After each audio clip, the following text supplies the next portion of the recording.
Sure. I noticed there were several trammels here. You're welcome. Thank you. And one person could speak for all, or you could go in sequence. They're going to forfeit their time for me, if that's all right. I'm Todd Stimson. Is 3 minutes sufficient, do you think? Per person? Well, you could each do 3, or technically you kind of need one more to do. Each 3, I mean, for us to be able to actually get in what I want to describe. I mean, I talked to some of you at the strategic planning thing, and I didn't see anything in the strategic planning thing of what we had mentioned at the planning event. So that's why I'm up here just presenting my family, and then I have some facts that I want to present to you as actually what had happened with my family and why it was so important that we wanted something on the strategic plan. And plus there's a legislative agenda thing that I'd like to present to you guys too. Well, each person could go 3 minutes, or you could. Okay, I'll do my 3 minutes. Yeah, go ahead and do your thing. Let's just try to. Okay, and I'll get my daughter to hand these over to you. Both of them are medications.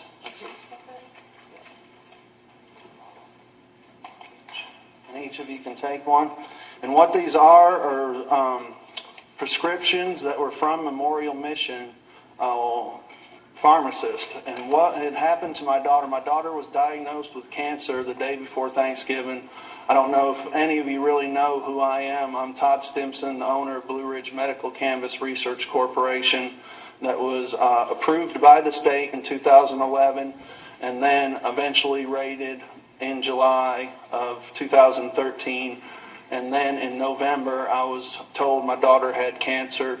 So that's where we're standing now. And the stigma that's attached to cannabis is presented in this.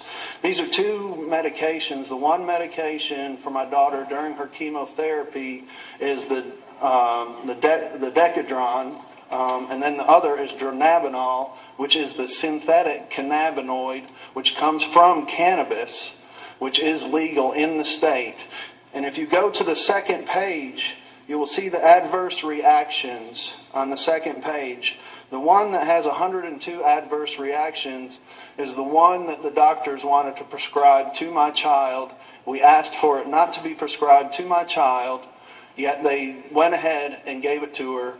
And she had one of those adverse reactions that caused her to turn flush and not breathe.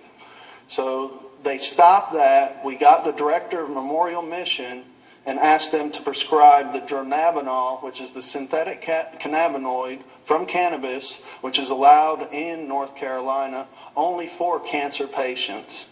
And if you look at it, the adverse reactions are only 33%. When we did the strategic planning thing, we were telling you the public safety thing of the stigma that's attached to cannabis, that people do not want to prescribe it to people, yet they would rather prescribe to a child something that has 102 adverse reactions than something that has 33 adverse reactions, with some of them as low as 1%. So what we were wanting was people to be more informed instead of, as far as like the public safety aspect. And that's where the stigma attached could have almost made me lose my daughter. When we asked for the synthetic thing, we got CPS called on us just for asking the legal cannabinoid. CPS came the very first day of our chemotherapy at the hospital with her. Not only did we have to go through her adverse reactions, we had to deal with CPS too. The other thing, if I can present it real quickly, is in the legislative agenda. I would like to. There's bills that can be introduced. There's study bills during the short session. I'm going to be taking a March Against Fear. You guys can look it up. March Against Fear was done in 1966 from Memphis, Tennessee. It was one of the first marches of the civil rights. It was a 200-mile march. That's about what it'll be from here all the way to Raleigh. It'll be 10 to 14 days. I will be marching all the way to Raleigh to ask them to bring this study bill 941 back out of where it's sitting in the Rules Commission back into the short session because of what has happened with my child. We have to get people to understand that there's benefits from it. We can at least do a study on it. And I thank you very much for your time. I would like to add one thing. Well, you have 3 minutes. When she was prescribed the dronabinol and CPS came in and talked to us, we had to get the director of Mission Hospital, which I am an employer of, I work for Mission Hospital, to come and give us the information that we needed to give her the dronabinol. The 3 medications that they wanted her to have, the antiemetics that they wanted her to have, was the Catrol, the Emend, and there was another one. All 3 of those drugs have to be given together in order to work.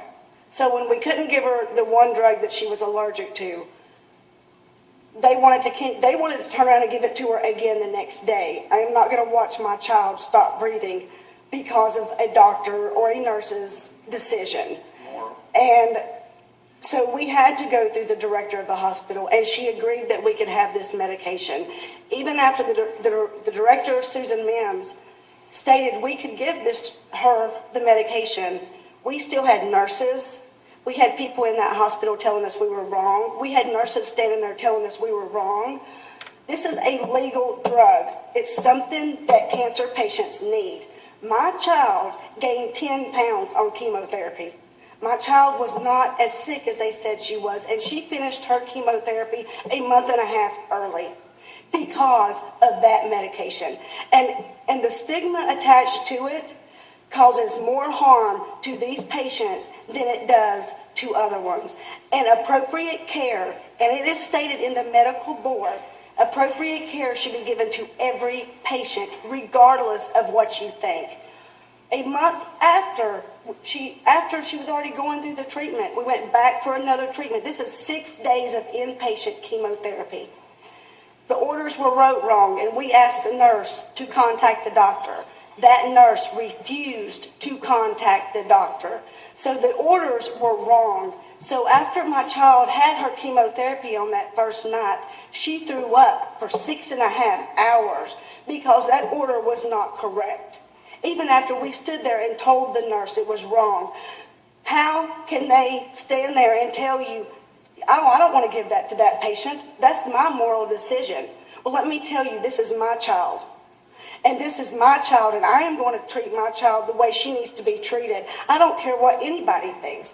And I know if I'm standing here thinking this, there are other parents, there are other caregivers standing here thinking the exact same thing, but they don't have the guts to stand up here in front of somebody and say it because they're afraid they're going to get in trouble for it. I lost my job at Mission Hospital for taking care of my child through FMLA because they don't want her to have the Marinol. And the stigma attached to my court date. Because News 13 did a good coverage of our court date stating of the cancer.